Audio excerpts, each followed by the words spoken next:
తెలుగు రాష్ట్రాలకు మరొక హెచ్చరిక. బంగాళాఖాతంలో ఇవాళ అల్పపీడనం ఏర్పడే అవకాశం ఉంది. దీని ప్రభావంతో వచ్చే 3 రోజుల్లో తెలుగు రాష్ట్రాల్లో మోస్తరు నుంచి భారీ వర్షాలు కురుస్తాయని వాతావరణ శాఖ ప్రకటించింది. తెలంగాణలోని 29 జిల్లాలకు ఎల్లో అలర్ట్ ని జారీ చేసింది. తెలుగు రాష్ట్రాలకు మళ్లీ రైన్ అలర్ట్ ఇచ్చింది ఐఎండీ. ఇవాళ పశ్చిమ మధ్య బంగాళాఖాతంలో అల్పపీడనం ఏర్పడే అవకాశముందని వాతావరణ శాఖ తెలిపింది.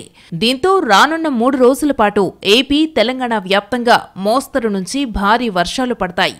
కొన్ని ప్రాంతాలలో భారీ వర్షాలతో పాటు 30 నుంచి 40 కిలోమీటర్ల వేగంతో బలమైన గాలులు వీచే అవకాశముంది. అల్లూరి, ఏలూరు, కృష్ణా, ప్రకాశం జిల్లాల్లో కొన్ని చోట్ల భారీ వర్షాలు పడతాయని అంచనా. ఆయా ప్రాంతాలలోని ప్రజలు అప్రమత్తంగా ఉండాలని ఐఎండీ సూచించింది. ఇటు తెలంగాణలో కూడా కొన్ని జిల్లాల్లో మోస్తరు నుంచి భారీ వర్షాలు కురిసే అవకాశముంది. 29 జిల్లాలకు ఎల్లో అలర్ట్ ను జారీ చేసింది ఐఎండీ. ఉరుములు, మెరుపులతో గంటకు 30 నుంచి 40 కిలోమీటర్ల వేగంతో ఈదురుగాలులు వీచే అవకాశముందని పేర్కొంది.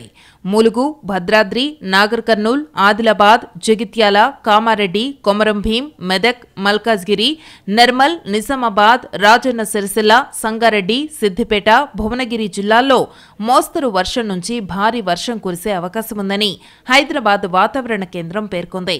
మరోవైపు ఇప్పటికే కొన్ని జిల్లాల్లో వానలు కురుస్తున్నాయి. ఇక తెలుగు రాష్ట్రాలలో ఇటీవల భారీ వర్షాలు తీవ్ర నష్టాన్ని మిగిల్చాయి. విజయవాడ, ఖమ్మం జిల్లాలను వరదలు ముంచెత్తాయి. భారీగా ఆస్తి, ప్రాణ, పంట నష్టం జరిగింది. వానలు తగ్గాయని అనుకుంటున్న వేళ మరోసారి కురుస్తాయన్న హెచ్చరికలు జనాన్ని భయపెడుతున్నాయి. మరోవైపు ఇవాళ పశ్చిమ రాజస్థాన్, కచ్లోని కొన్ని ప్రాంతాల నుంచి నైరుతి రుతుపవనాల ఉపసంహరణకు పరిస్థితులు అనుకూలంగా మారుతున్నాయని వాతావరణ శాఖ తెలిపింది.